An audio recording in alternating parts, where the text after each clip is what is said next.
Sada bih zamolila profesora doktora Dejana Miletića iz Centra za proučavanje globalizacije da nam izloži završno izlaganje na temu Srbije i bezbednosni izazovi 21. veka, moć ili nemoć dijaloga. Dobar dan svima. Sigurnije uz generala Marinerija, ali ja ću ipak malo doći ovde. Volim da vas bolje pogledam. Poštovani domaćini, dame i gospodo, uvaženi skupe, dragi generale Marineri koji je imao strpljenja i dočekao i kraj konferencije, moram priznati, slažem se sa koleginicom, nažalost nema ni jedne ekscelencije, sem našeg uvaženog generala i to je, čini mi se, isto jedna lepa vest, lepa stvar, to treba poštovati.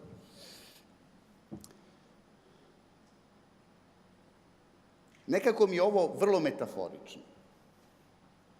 Bili su zaključci, bila je konferencija i evo ja posle zaključka dajem završnu reč.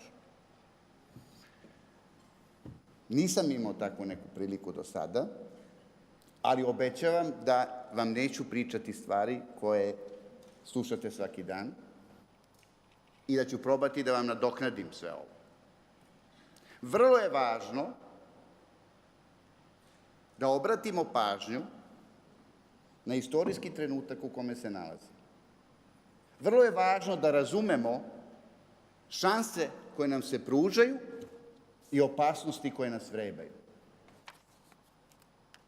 Vrlo je važno da posle više ciklusa u kojima Srbija nije pronalazila prave odgovore, budemo u situaciji da optimalno reagujemo na šanse koje nam nailaze. Ako pogledate raspad Jugoslavije, krajem 80-ih, početkom 90-ih, nismo se razumeli sa svetom. Došli smo u situaciju da imamo rat u Bosni i Hercegovini. Ako pogledate, posle toga došao je Dejton. Kad se Dejton završio, ponovo je bila šansa da nekako uhvatimo priključak sa svetom i da nas svet razume. Nije se desilo to, došla je 99. i sukob sa NATO paktom. Kada je to sve prošlo, padom bivšeg predsjednika Miloševića, opet se ukazala šansa. Ali ne samo da mi možda nismo pravilno reagovali, nego ponovo na svet nije razumeo. Imamo ubistvo premijera Zorana Đinđića. A posle vidimo koliko smo se udaljavali i ponovo dobili neku, nazovi, šansu. Oskar Wilde mi sada pada na pamet. Je jednu mnogo lepu misao rekao. U situaciji kao što je ova, reći svoje mišljenje nije samo moralna obaveza, nego predstavlja i zadovoljstvo. A ja ću vam reći da predstavlja i odgovornost. Srbija mora da počne da pravilno razume globalni kontekst u kojem funkcioniše. I kada govorimo o bezbednosnim izazovima, prva stvar je razumeti šta se sa svetom dešava. Šta znači ta globalizacija? Šta znači međuzavisnost među državama? Šta znači tehnološki napreci koji skraćuju distance između nas? Ali ne samo u komunikaciji, nego u razumevanju drugih kultura i drugih ljudi i naroda, kako hoćete. Šta znače sve te promene, ali i šta znače opasnosti sa kojima se svet suočava, kao što je terorizam. Ali molim vas, fokus imajte, terorizam koji se dešava i koji mi proživljavamo kao da je u našem dvorištu, koji je zaista jedna pošast, strahovita, koja udara u temelje, u fundament vrednosti, sistema vrednosti kojim Evropa i sve američke države u stvari predstavljaju najviši nivo civilizacijski trenutno. To što se dešava ima i drugu stranu medalje. Ti ljudi na Bliskom istoku masovno ginu. Bilo da su oni šiti, bilo muslimani, bilo suniti. I najveće žrtve opet oni podnose, verovali ili ne. To su milioni u pitanju. Naravno, mi se fokusiramo na ovaj naš segment, ali to je takav jedan kompleksan stvar. Finansijska kriza koja je 2008. se pojavila, a zapamtite još jedna paralela, samo da se zapitam, znate koliko mi naše žrtve oplakujemo koje su pre 20 godina bila? Sa razlogom. Zvanična statistika kaže 1716 ljudi, bez imena. To je neposredno posle bombardovanja i posle kada je sklopljen mir, otprilike 1700 i nešto ljudi registrovano i vojne kako se zove, zvaničnici u stvari su saopštili da je to ta cifra. Nikada imena nismo dobili, nikada ne znamo koliko, koga, šta, tako da. To nije se dogodilo. U skorije vreme neke nevladine organizacije su vršile analizu i utvrdile da je po imenice može da se registruje 700, ne znam, 40 i nešto ljudi ili 50 i tako da. Nije važno koja je cifra, nisam to hteo, svaka jedna žrtva je velika. Ali molim vas, u rušenju tornjeva u Americi je preko 2000 ljudi stradalo. U jednom činu. Znate, to su fakti. U bombardovanju Beograda 6. aprila i 7. u 2 dana je stradalo preko 2000 ljudi za jedno bombardovanje Nemaca 1941. godine. Znate, a Nemci su nam sad najbolji prijatelji. S razlogom. Sa velikim razlogom. Investiraju, konstruktivni su, traže načine saradnje i tako dalje. Da li se mi pitamo ko se igra s našim umom? Da li mi možemo stalno da gledamo nazad, a da mislimo da idemo napred? I dokle to treba da radimo? U svetu su došle velike promene se dešavaju. Molim vas. Nije samo Trump promena. Nije samo Brexit promena. Nije samo rast Rusije promena. Nije samo značaj Kine. Rastući značaj Kine novost. Neprestano su promene i ko ne razume promene, on ništa nije shvatio od savremenog sveta. Moramo da ih razumemo, adaptiramo se, reagujemo na njih brzo. Nema strategije koja traje večno. Promenjene okolnosti. Dolazak Trumpa u Americi nije dolazak šoumena jednog koji će kao klovan i grešiti i tako dalje. Nije to razlog. Nisu mogli drugačije. Poverit ću se s vama, možda nećete mi verovati, možda to i nije istina, ali iz vrlo poverljivih izvora znam da je gospođa Hillary okružena bila strašnom agenturom ruske službe i da nisu znali šta da rade sa njom. Koliko zna o tome, koliko ne zna, koliko je u korupciji, koliko nije. I prosto nije mogla da bude to što je trebalo da bude. A neko drugi je morao da bude. Gospodin Trump očigledno je menadžer. Gospodin Trump je očigledno čovek koji voli da je u centru pažnje, koji se ne snalazi baš najbolje u diplomatskim tim protokolima. Ali gospodin Trump je oličenje strategije koja je Americi potrebna u narednom periodu. Promena neprijatelja, promena strategije u odnosu na Aziju, promena revidiranje ugovora. Evo, gospodin iz NATO je ovde, ne znam da li verujete, ali od 28 do sada, od danas je 29 članica, samo 5 je ispunjavalo onaj neophodni budžet za NATO koji treba da izdvaju, koji je dogovoren, ugovoren i tako dalje. 5 zemalja je to samo radilo, od 28. A Amerika izdvaja 3,6% svog bruto društvenog proizvoda za NATO. I pokriva, neka me gospodin Marinelli ispravi ako nisam u pravu, 70% troškova NATO. I onda oni kažu, čekaj, pa ko je ovde lud? Za koga mi sad radimo to? Za kome mi čuvamo leđa? Oni hoće da uživaju. Pretpostavljam. Možda i takav neki pristup. Pa, možda sam, evo, ispravit će me general Marinelli, ako sam pogrešio u ciframa. Ali ja mislim da je to otprilike to. Čućemo posle. Šta hoću da kažem? Znači, Amerika nalazi za potrebno da menja svoju strategiju. Amerika, koja je najmoćnija i dalje u svetu, iako je kineska ekonomija od 2014. najjača u svetu, a iako Evropska unija, kada bi bila jedna država, je još jača ekonomija u svetu, verovali ili ne. Sa Brexitom i relaksiranje mogućnosti da odlučuje Evropska unija, jer Britanija je uvek jednom nogom bila na svom ostrvu, a drugom u Evropskoj uniji. Nikada nije bila jasna šta hoće do kraja. U ovoj situaciji promene u Evropskoj uniji će biti intenzivnije, doći će do homogenizacije Evropske unije i verovatno do formiranja vojske, a ja očekujem da NATO isto reaguje na promenu i da stvara u perspektivi određeni savez sa Evropskom vojskom. Ali o tom potom. Hoću drugo nešto da istaknem. Mi imamo u regionu, jer sve ove globalne stvari, rast Kine, koja, verovali ili ne, 1500 milijardi dolara, ima kreditnog potencijala u svojoj investicionoj banci. U 2015. blizu 120 milijardi su investirali širom sveta. U jednoj godini.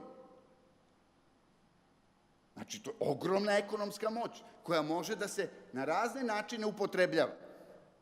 Ako dalje pogledate, imate Rusiju, koja nije samo zemlja koja je sad ovde kod nas prisutna. Ona je odjednom demonstrirala i u Siriji, i u Ukrajini, na mnogim poljima. U Americi je uspela da prodre. Znate, 10 godina haosa u Rusiji su učinili da pomislimo svi da Rusija u stvari je nemoćna. Ona je iskoristila taj period uspavanosti svih, digla se i prosto drma na razne načine. Kako zaustaviti njen uticaj ukoliko je on destruktivan u regionu? A koji su motivi? Znate, kada neko hoće neki zločin da učini, da biste otkrili ko je taj i šta je hoće, mora motiv da mu nađemo. Kakav Rusija ima motiv da nama bude bolje ovde? Odnosno, da li smo mi njen prvi prioritet? A ako nismo, šta jeste? Pa prvi prioritet su njene granične zemlje, bivše Sovjetskog saveza. I ona tu vodi glavni front.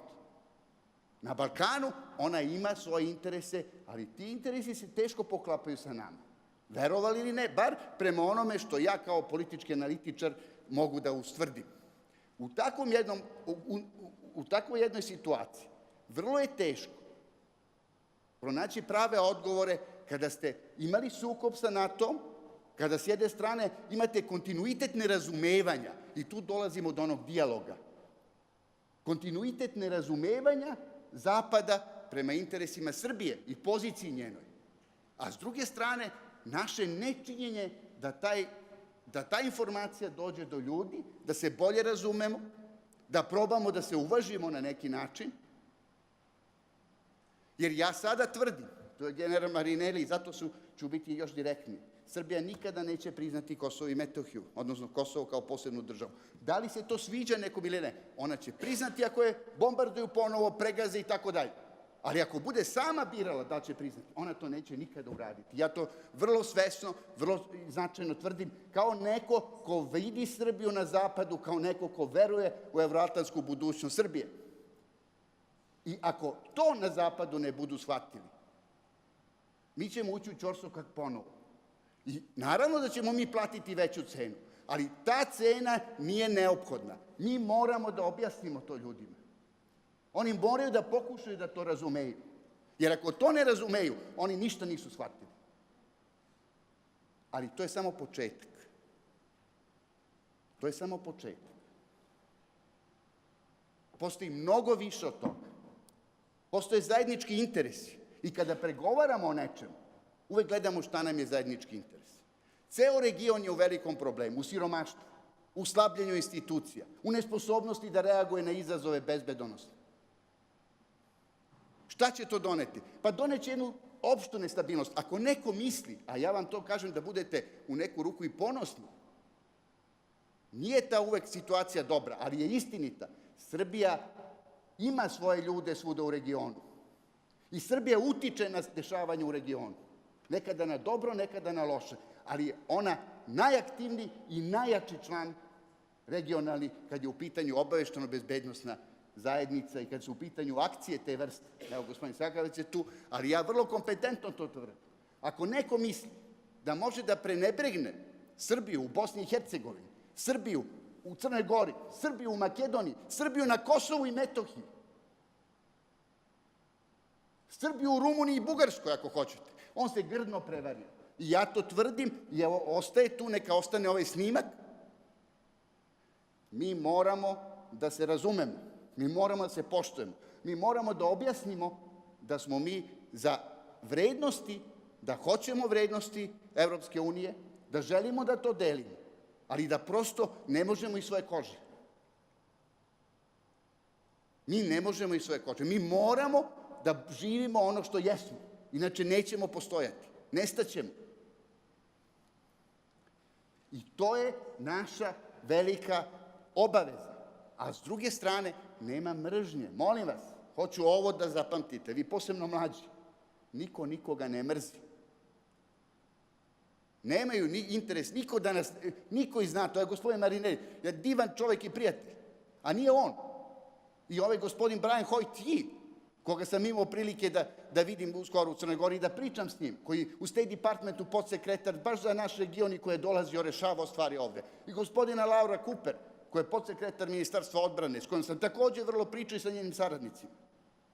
Vrlo dobronamerni, kvalitetni ljudi, dobro informisani. Ali nije dovoljno da samo ja pričam. Trebate svi vi da to razumete. Nemamo mi neprijatelja. Mi imamo samo nerazumevanje naših interesa i naše nerazumevanje interesa druge strane.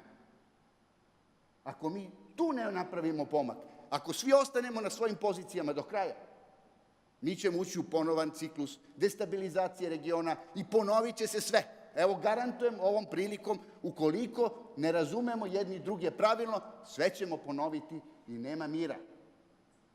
NKVD, odnosno u vreme Sovjetskog saveza, komunistička partija Sovjetskog saveza je imala tezu slaba Srbija, jaka Rusija, odnosno Sovjetski savez, jaka komunistička partija. Kao da je neko na zapadu to poverovao da je to odgovor na region. Ja prosto sam zgranut da je to usvojeno kao strategija. Da li je neko pokušao da ojača Srbiju pa da vidimo koji bi odgovori bili u regionu i stabilnosti. To nije pokušano. Neka mi neko objasni koji je interes da se Srbija neprestano slabi i da destabilizacija regiona bude takva. Ali šta je problem? Problem je u nedovoljnom razgovaranju, nedovoljnoj komunikaciji, nekvalitetnom prezentovanju ideja, antagonizmu, emocijama dodatnim i tako dalje. Nema mesta emocijama. Prosto su proste računice u pitanju. I nemojte nikada gledate da nas neko mrzi, samo su u pitanju interesi. Vi koji ste mladi, nas interesuje Srbija budućnosti. Da bi došli do tog stadijuma, mi moramo da budemo mudri.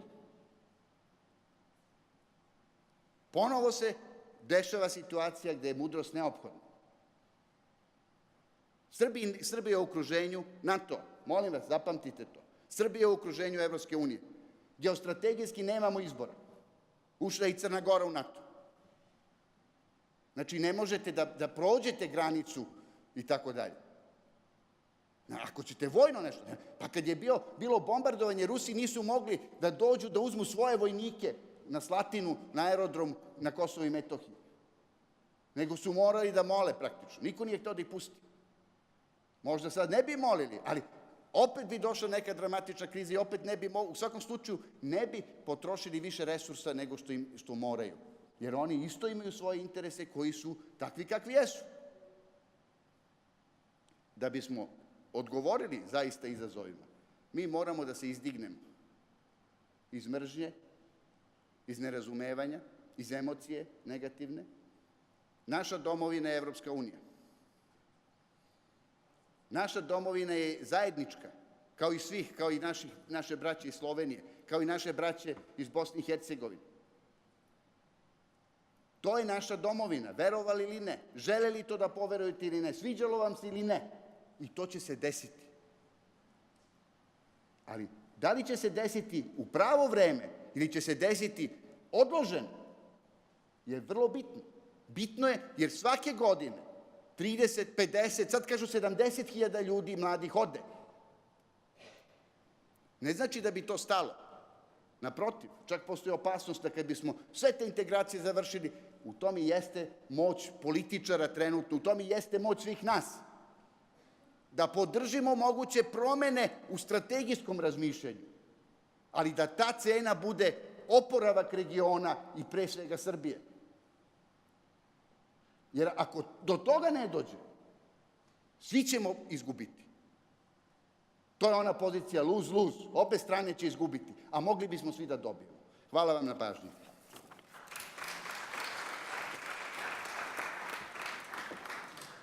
Hvala profesoru Miletiću.